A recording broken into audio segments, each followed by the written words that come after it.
Hello everyone. आज हम पढ़ेंगे टीचिंग एप्टीट्यूड का यूनिट। बाकी यूनिट 8 तक 1 से लेकर 8 तक मेरी प्लेलिस्ट में है टीचिंग एप्टीट्यूड का, आप वहाँ से देख सकते हैं। आज हमारा यूनिट 8 में होने वाला है लर्निंग के कुछ फैक्टर्स के बारे में बात करेंगे एंड टाइप्स एंड डिसेबिलिटी।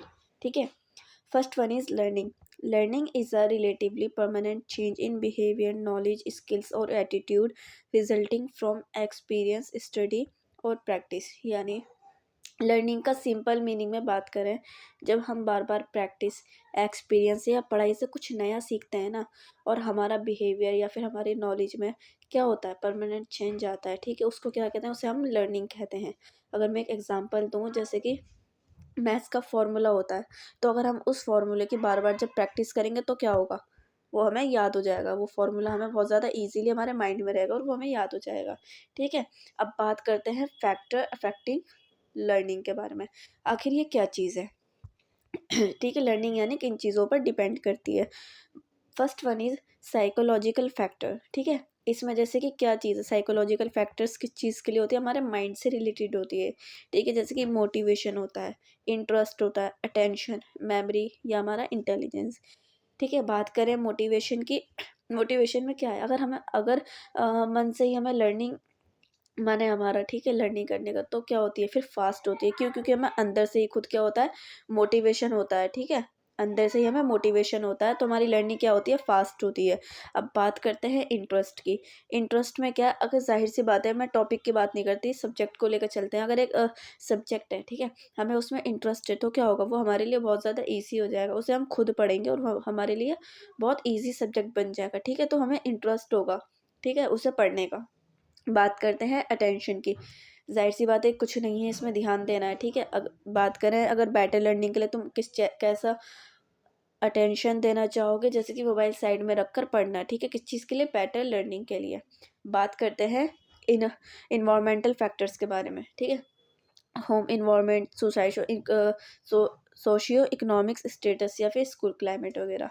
यानी इसमें कुछ नहीं है बिल्कुल भी, हमारा घर का माहौल या फिर स्कूल का इन्वायरमेंट वगैरह, फैमिली सपोर्ट को, ठीक है, हमारा इन्वायरमेंट बताता है। ठीक है, जाहिर सी बात है, अगर हमें शांत रूम मिल जाए कोई पढ़ने के लिए, या फिर हमें लाइब्रेरी वगैरह, तो क्या होगा, वहाँ पर पढ़ाई हमारी अच्छी होगी और जल्दी समझ में आएगा, कोई डिस्टर्बेंस नहीं होगा वहाँ पर। ठीक है, अब बात करते हैं हम teacher related factors. Teaching style हो गया या फिर कम्युनिकेशन हो गया। ठीक है, रेनफोर्समेंट हो गया। यानी इस चीज़ में क्या है, जो टीचर होती है उसका टीचिंग स्टाइल देखा जाता है, या फिर टीचर का क्लियर एक्सप्लेनेशन, या फिर टीचर क्या क्या तुम्हारे लिए मेथड यूज़ कर रही है समझाने के लिए। ठीक है, तो यही सब है इसमें। अगर एग्जांपल दूँ तो टीचर अगर एग्जांपल के साथ तुम्हें पढ़ाए या फिर नए नए मेथड यूज़ करे, तो उससे क्या हो जाता है, उससे हमारा कॉन्सेप्ट, ठीक है, क्लियर हो जाता है, हमारे डाउट वगैरह हो जाते हैं, क्लियर हो जाते हैं। अब बात करते हैं लर्नर रिलेटेड फैक्टर्स।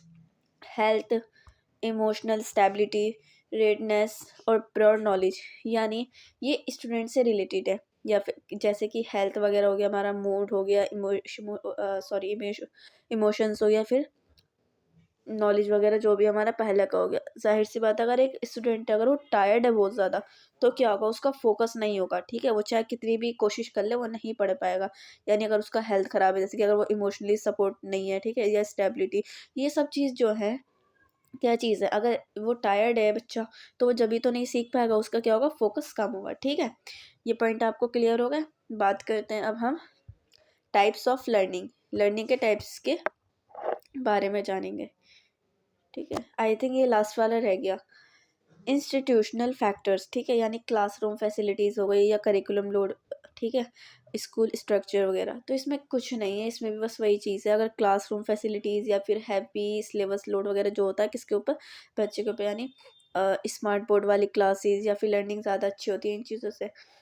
ठीक है, बात करते हैं टाइप्स ऑफ लर्निंग की। ठीक है, इसके टाइप्स के बारे में जानेंगे। Cognitive learning, learning through reasoning and understanding.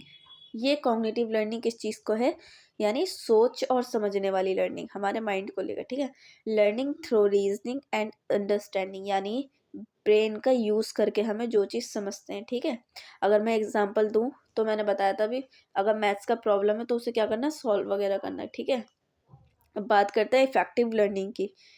Effective learning में क्या है, ये हमारी फीलिंग्स, एटीट्यूड से रिलेटेड होती है, ठीक है, यानी हमारे वैल्यूज़, हमारे इमोशन, एटीट्यूड वगैरह।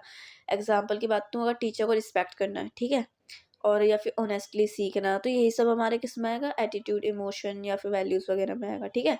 अब बात करते हैं हम साइकोमोटर लर्निंग की, ठीक है।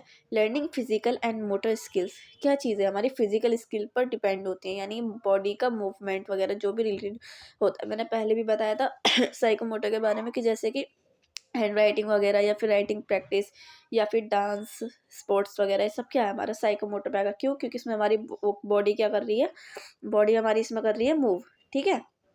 अब बात करते हैं वेट observational learning, learning by watching and imitating others, यानी दूसरों को देखकर हम जो चीज़ सीखते हैं। सपोज आज के टाइम में बहुत इजीली एग्जांपल ये चलेगा, जैसे कि यूट्यूब वगैरह है, ठीक है, उस पर अगर डांस स्टेप चल रहा है कुछ भी, तो हम क्या करें, स्टेप कॉपी करके इजीली कर लेते हैं, ठीक है, इमिटेट करना किसी को, ठीक है। अब बात करते हैं एक्सपीरियंशियल लर्निंग, ठीक है, learning through direct experience and reflection, यानी ये बहुत अच्छी चीज़ है, यानी खुद का एक्सपीरियंस से सीखना, ठीक है। अगर किसी भी चीज़, लैब की बात करते हैं, ठीक है, लैब में क्या होता है, एक्सपेरिमेंट करना, ठीक है, जो हमारा एक्सपीरियंस होता है उसके अकॉर्डिंग क्या करना होता है, हमें एक्सपेरिमेंट करना होता है लैब में, ठीक है। वो हमारा एक्सपीरियंस ही तो है, क्योंकि हम पढ़ते हैं पहले, देन फिर हम करते हैं, ठीक है। अब होप ये भी आपको क्लियर हो गया होगा। बात करते हैं लर्निंग डिसेबिलिटीज़ की, ठीक है। लर्निंग डिसेबिलिटीज़ क्या चीज़ है, डायलेक्सिया, ठीक है, difficulty in reading and word recognition, ठीक है, वर्ड रिकॉग्नाइजेशन, ये बहुत ईजी है। यानी डायलेक्सिया में ये चीज़ है कि रीडिंग प्रॉब्लम में, जैसे कि बहुत बच्चे होते हैं रीडिंग करते हैं, ठीक है, तो उनका जैसे कि कुछ चीज़ प्रोनाउंस नहीं होती है, वो अलग चीज़ होती है, लेकिन कुछ बच्चे होते हैं ऐसा कि वो वर्ड को ही गलत पढ़ देते हैं, या उन्हें पहचान नहीं होती है, उन्हें डिफ़िकल्टी आती है किस चीज़ में, रीडिंग में। जैसे कि बात करूँ एग्जांपल, जैसे बी है, बी को क्या होता है, कुछ लोग डी पढ़ते हैं, तो इसमें क्या होता है, उसमें उनको डिफ़िकल्टी आती है, ठीक है। अब बात करते हैं डाइग्राफिया, ठीक है, यानी difficulty in hand writing and written expression, यानी डायग्राफिया में क्या है, राइटिंग में प्रॉब्लम आता है। अगर मैं एग्जांपल की बात करूँ तो जैसे कि हम वर्ड्स वगैरह कुछ लिख रहे हैं, ठीक है, लेटर्स वगैरह, तो उसमें लेटर्स में हम स्पेलिंग मिस्टेक कर देते हैं, ठीक है, या कुछ गलत कर देते हैं, तो क्या होगा, इसमें राइटिंग में प्रॉब्लम आना, ठीक है। अब बात करते हैं डाइस्कैक्यूलिया, ठीक है, यानी difficulty in mathematical concepts and calculation, इसमें कुछ नहीं है, इसमें यानी अगर हम मैथ्स का प्रॉब्लम है, ठीक है, अगर मैं एग्जांपल दूँ आप उससे इजीली समझोगे, 2+3 है, ठीक है, उसको समझने में ही लोग बहुत ज़्यादा कंफ्यूज हो जाते हैं या बहुत लेट होता है, तो उसी चीज़ को कहते हैं, ठीक है, difficulty in mathematical concepts and calculation.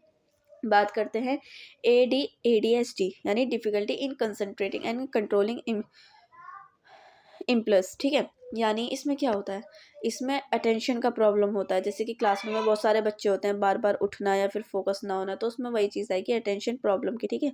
अब बात करते हैं ऑटिज्म की, ठीक है, social communication and behavioural challenges. अब इस चीज़ में क्या होता है, इसमें हम कम्युनिकेशन होता है या फिर सोशल प्रॉब्लम होता है, तो आई कॉन्टेक्ट वगैरह नहीं हो पाता हमारा, ठीक है, या फिर कम बोलना होता है, तो उसमें यही सब चीज़ आएगा। अब लास्ट की बात करते हैं intellectual disability, below average intellectual ability with adaptive limitation, यानी इसमें हमारे क्या होता है, इसमें हमारी थिंकिंग स्लो होती है। मैंने बताया था, बहुत दो बच्चे बताया था कि किसी की फास्ट होती है, किसी की स्लो होती है लर्निंग स्पीड, ठीक है।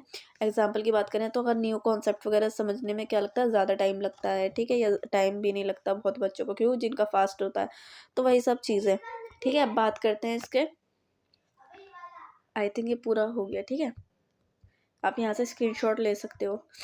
यानी इसमें कुछ भी नहीं है, अगर मैं बात करूँ इसके मोरल की, जो एक लर्निंग होता है वो क्या होता है, एक कॉन्टिन्यूस प्रोसेस होता है, ठीक है, जो प्रैक्टिस या फिर एक्सपीरियंस या फिर इन्वायरमेंट से होती है, ठीक है, इसमें और कुछ चीज़ नहीं है। जैसे कि हर स्टूडेंट को अलग अलग होती है, इसलिए उनकी नीड्स के हिसाब से क्या करना है, टीचिंग करानी चाहिए। मैंने बताया था दो टाइप के बच्चे होते हैं, जिनका स्पीड फास्ट होता है और जिनका स्लो होता है, ठीक है, तो टीचर को क्या करना चाहिए, उनके हिसाब से चलना चाहिए, ठीक है।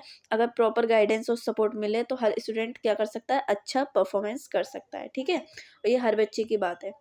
अब आप यहाँ से स्क्रीनशॉट ले सकते हैं, ठीक है।